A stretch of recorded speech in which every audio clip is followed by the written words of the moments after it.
그래서 지난 100년간 한반도 산림 변화를 한번 살펴봤습니다. 1910년 조선 인하 공포도를 보면 백두산을 배경으로 굉장히 울창한 산림이 우거져 있고 남한 쪽은 백두대간을 두고 커다란 산림대가 보이긴 하지만 이렇게 많이 민둥산이 보이고 황폐하다는 지역이 보입니다. 하지만 100년이 지난 2015년경의 위성 영상을 보면 남한은 치산로가 성공으로 인해서 이렇게 우거져 있는데 북한은 이렇게 황폐화된 것이 좀 보이고 있습니다. 백두산 일대도 많이 좀 줄어들었고요, 산림이.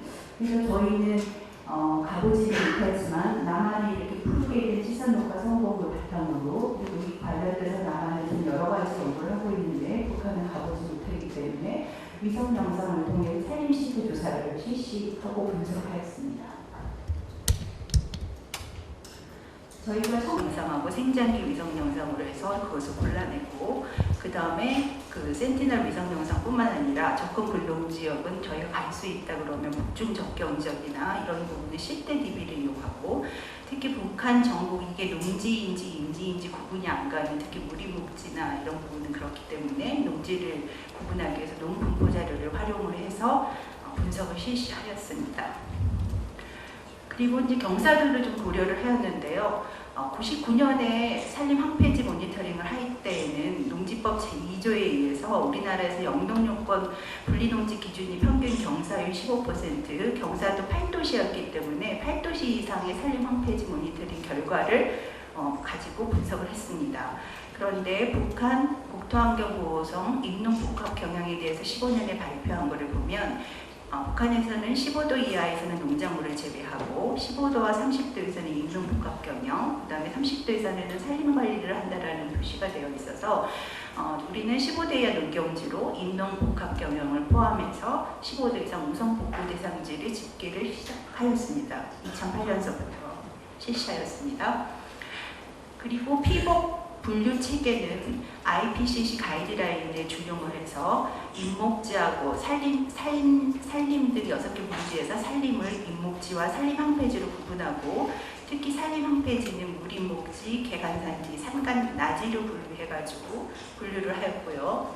여기서 보시면 개간산지는 주로 다락밭이나 비탈밭을 하는 부분이고 무림목지는 나무가 서 있지 않는 곳, 그 다음에 산간나지 부분은 거의 사막화가 진행된 상태, 이 부분을 황폐지로 분류하여서 분석하였습니다.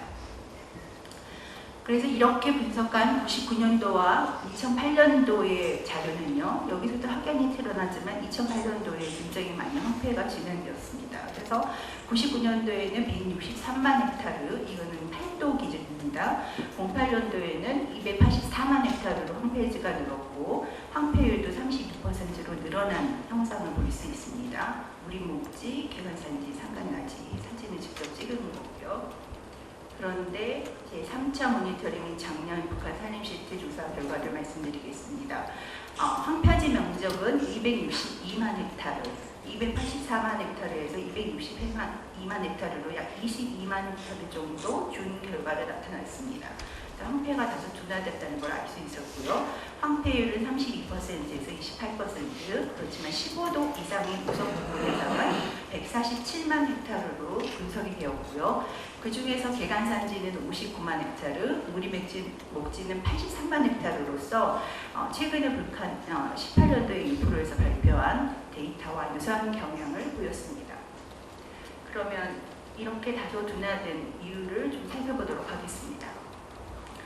그러면서 그 전에 앞서 저희가 또 11개소 주요 지역에 대해서는 2년마다 했는데 그 중에서도 평양시를 좀 살펴보면 황폐지가 그 김정은 정권 들어서면서 원리마를 강조하고 있어서 원리마 중심의 산림복구를 수행하고 있습니다만 시외야각의 강동군이나 상원군 같은 데 보면 탄광이랑 공장인구 밀집 지역으로 땔감 사용이 증가돼서 이렇게 약간 더 99년, 98년보다는 황폐화된 걸 조금 느낄 수 있고요. 해산시 같은 경우에는 99년도에는 이렇게 산림 지역이 있다가 이 부분은 주로 북중 접경 지역, 북러 접경 지역에 있어서 러시아로 육지 생산을 해서 파는 곳이었기 때문에 그래서 이게 많이 남벌이 일어나가지고 황폐가 됐었는데 어느 정도 18년도 자료에서는 회복되는 것을 볼 수 있었습니다. 하지만 백두산 관광철도 개발로 인한 훼손도 이루어지고 있다고 민주조선 등에서도 이런 얘기들이 나오고 있습니다. 그러면 다소 둔화되는데 왜 그럴까를 좀 살펴봤습니다. 14년 2월 6% 학술회의에서 북한 발표 자료에 의하면 그들은 산림 녹화 조성 목표를 168만 헥타르, 그러니까 거의 저희 황폐지 비율하고 비슷하죠, 목표가. 그러면서 연간 14에서 17만 헥타르를 조성한다. 그 중에서 인공조립은 149만, 자연갱신은 18만 정도로 잡고 있습니다. 여기서 보시면 그들도 자연갱신이 더디고 있기 때문에 그다음에 그들의 토양에 맞게 인공조립이 훨씬 더 많은 걸 차지하는 걸로 봐서 우리가 인공조립을 하는 데 있어서 남북산림 협력을 정확히 조성하는 데 해야 된다는 게 또 시사점이 있다고 할 수 있겠습니다. 그리고 저희가 몇몇 사람을 인터뷰를 했었는데 평양과기대 고동훈 부총장 인터뷰에 따르면 이제 6, 7월이면 제법 산이 푸릇푸릇해지고 나무 심기도 있지만 내버려두니 저절로 어린 나무들도 올라오는 것 같아요. 이건 이제 천연 갱신이 된다는 얘기겠죠. 그리고 국토환경공사 장영철 부국장 얘기에 의하면 부대기업 밭이 최근 들어 많이 줄어들고 있습니다. 이거는 우리 지산녹화 계획을 할 때도 화전 정리를 했던 거와 이미 상통하는 얘기라고 할 수 있겠습니다. 그리고 수리마와 원리마도 확인해야하는데요. 도로나 철길 공장, 양묘장 주변에 조성했다는 기사가 꾸준히 발표되고 있고 특히 수왕군, 해주시, 신청군, 원산시 등이 좀 수치가 높습니다. 그래서 원산시 주변에 이렇게 수리마에 대해서 조성이 된 걸 보이고 원리마 부분에서도 특히 2019년 10년사에서 그래서 보면은 평양시 산대운동 정시관 주변으로 굉장히 많이 조성을 한 것이 보입니다. 그리고 이제 그 분석 결과를 보면은요, 동부 지역, 북한의 전체 동부 지역과 서부 지역의 약간의 지역적 특성이 나타나고 있습니다. 그런데 북동부 지역이 인구 밀집 지역인 서부 지역보다는 인목지 증가, 황폐지는 좀 줄어들었다는 얘기죠. 그리고 평양시와 같은 도시지역 원리만은 적극 추진되고 있지만 외곽 지역은 훼손이 증가하는 양극화 현상을 보인다 했습니다. 그러면 왜 이렇게 변화가 일어날까? 그 이유를 살펴봤더니 이런 부분에서는 노동신문이나 민주조선 이런 자료를 분석한 결과입니다. 변화 원인을 보면 서부 지역은 말씀드린 대로 공장이 분포되어 있고 셀러문을 하기 위해서 다락밭을 조성을 하고 그렇지만 도심지 녹화 해상도에는 계속 제공되고 있는 것으로 나옵니다. 동부에서는 우림국지에서는 천연갱신과 자연복원이 또 이루어지고 있고 자연복원하고 인공조립 방법으로 해서 자연복원을 그대로 놔둬서 청나무를 매만을 보게 되고 인공조립은 해성이나 소나무, 자작나무 이런 것들을 심었는데 10년 모니터링 결과를 봤을 때 훨씬 척박한 땅에서는 인공조립이 효과적이다. 그들도 조립에 149만, 천연갱신 18만 헥타르를 하고 있지만 인공조립이 효과적이므로 우리는 이 인공조립 그들의 목표도 달성하고 우리가 같이 할 수 있는 인공조립을 하기 위해서는 남북산림 협력이 굉장히 중요하다라는 말씀을 드리고 싶습니다. 그러면 이러한 모니터링 결과를 활용을 해서 어떤 연구를 저희가 하고 있는지에 대해서 말씀드리도록 하겠습니다. 우선 지난 4월 판문점 선언 이후에 그 국립산림원 북한연구가 여러 가지 남북산림 협력에 힘을 보탰습니다. 남북산림 협력, 두 번의 분과회담, 실무회담을 하시면서 여러 가지 정책적 부분을 할 때 저희가 거의 북한연구는 거의 30년간 응지에서 하다시피 했는데 그래도 그나마 끊임없이 해왔기 때문에 그런 연구가 그 남북산림 협력이 큰 힘이 됐다고 생각하고요. 거기에서 특히 양묘정 향대와 임농국학경영 7월 4일날 이거는 실무회담 결과입니다. 산불 방지 공동대응 사방사업 그 중에서도 산림과학 기술 분야에서 적극 협력하기로 하였다 하고 합의문을 발표하였습니다. 그래서 저희 과학원이 할 일이 굉장히 많다고 생각하는데요. 북한이 2015년에 장영철 부국장이 낸 종합기본서에 의하면 온 나라를 수리마 원리마계 산림 보고서들이 힘있게 함께 벌이는 데서 전투계획을 정확히 세우고 실제 집행하여야 한다. 세 번째, 살림복구 현상의 첨단 기술을 도입하여야 한다. 이런 것들이 군인들이 또 필요한 기술이라고 얘기를 했습니다. 이것을 좀 정리를 해보았더니 일단 살림복구 전투기업도 세우고 있고 군인들이 또 종자 생산을 하기 위해서 애를 쓰고 있고 나무, 양묘를 묘목을 생산하고 있고 그다음 식수조림도 하고 있고 특히 인명복합 경영, 그다음 뗄나무림, 연료림을 조성하고 있습니다. 이런 살림 조성 부분에서도 굉장히 열심히 하고 있으며 살림 보호 부분에서도 산불 통보 체계나 감독 통제도 하고 있고 병해충, 특히 병해충 방제 부분에서도 관심이 많아서 두 번의 현장 공동 방제를 산림청에서 하셨습니다. 이거는 아마도 한국임업진흥원과도 많은 그 협조 연구를 해야 될 것 같습니다.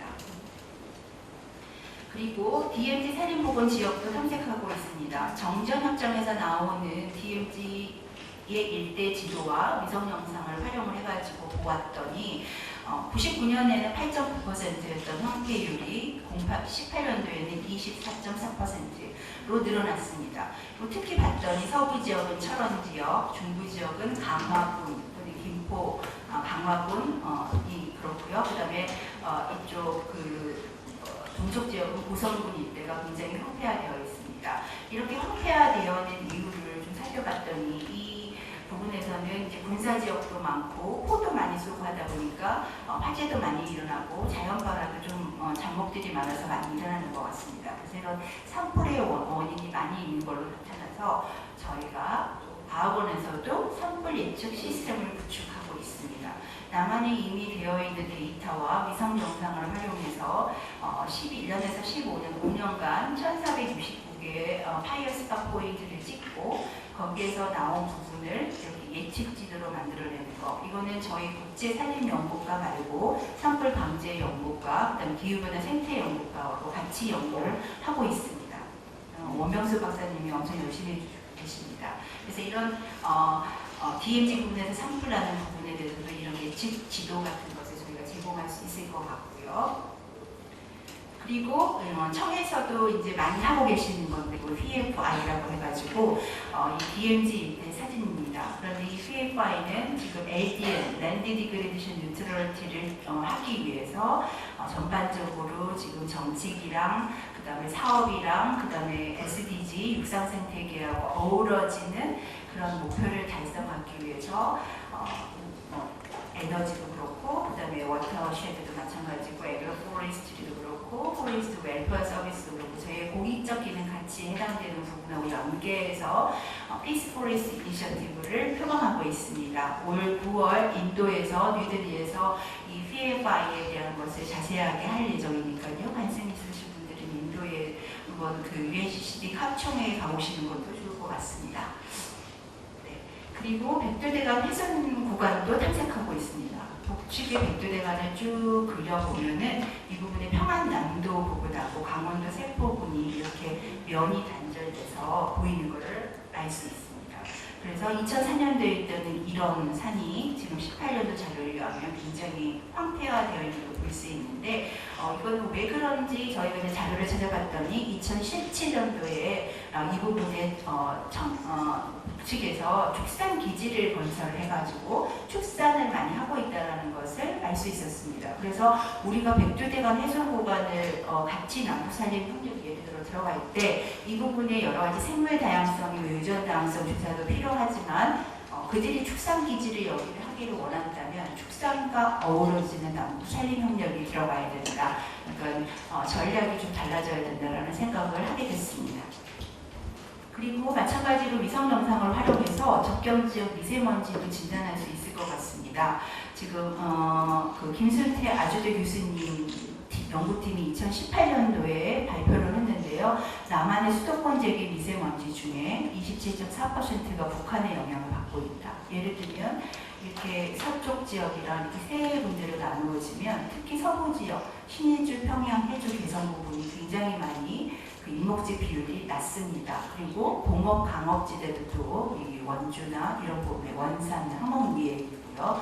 그래서 이렇게 황폐지 비료의 인구 밀도가 높은 지역은 OC 배출량이 높아서 그러한 OC, 오르가닉 카본에 대한 것들이 넘어와서 우리나라에도 미세먼지에 영향을 미친다. 관련해서 산림 정책이랑 적정 기술에 대한 연구를 어떻게 하고 있는지 좀 소개해드리겠습니다.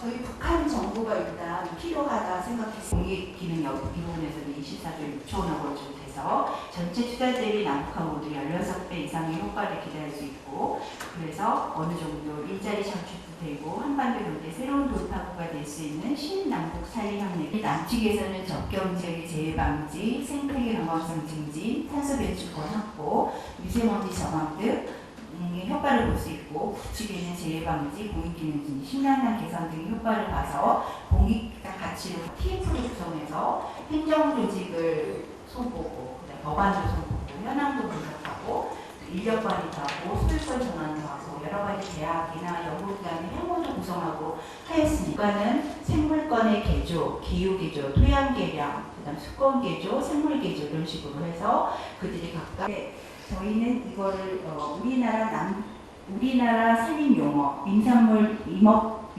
용어 사전에서 찾아가지고 우리나라 용어에다가 그 전까지만 해도 평화체제 구축이라는 말은 사실 전문가 사이에도 입 밖에 내기 힘든 말이었어요.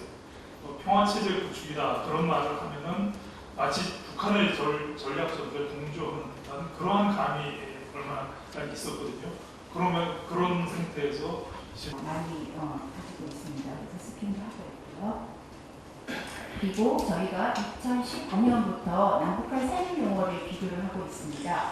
15년에는 별의 숲하고 중국 조선족 과학기술전, 그래서 남북 경험이나 신화번도 구상을 본격 추진할 때 우리 산림협력도 힘을 받을 수 있도록 우리 과학원도 신속 대응을 위해서 남북 산림협력 지원 TF를 운영으로서 지금 추진을 하고 있고요. 저희 과학원 내 31명의 연구진들이 TF에 참여를 해서 계신 분들은 아마 언론을 통해서 많이 접하실 텐데 자타가 고민하는 북한 전문가 김용현 교수님을 소개드립니다.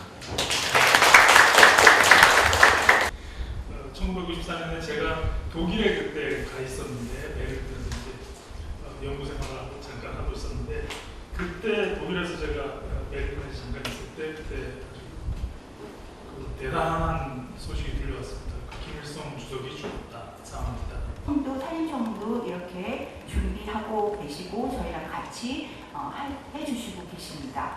그래서 저희는 이 기술협력은 지금 항상 궁금한 게 있었습니다. 그럼 10년 동안 2008년 이후에는 지금 북한 산림이 어떻게 되가고 있다 상당히 궁금했는데, 이쪽과 같이 위성 영상을 이용해서 무언가를 이제 북한 농촌을 들여다볼 수 있으면 참 좋겠는데 사실은 그게 굉장히 힘들어요. 서구 우크라이나 아니면 미국, 러시아 이런 식량을 큰 대면만에 대한 것을 보고서로 내고 있거든요. 매년 내는 건 아닙니다. 그런데 매년 이제 간이 보고서를 내고 있는데 FAO 낸 보고서에서 보면 2017년부터 경사지 밭에서 생산된 그 식량 작물의 생산, 이것을 통계에 내지를 않고 있습니다. 갑자기. 그래서 지금까지 3년 동안 통계에 내지 않고 있는데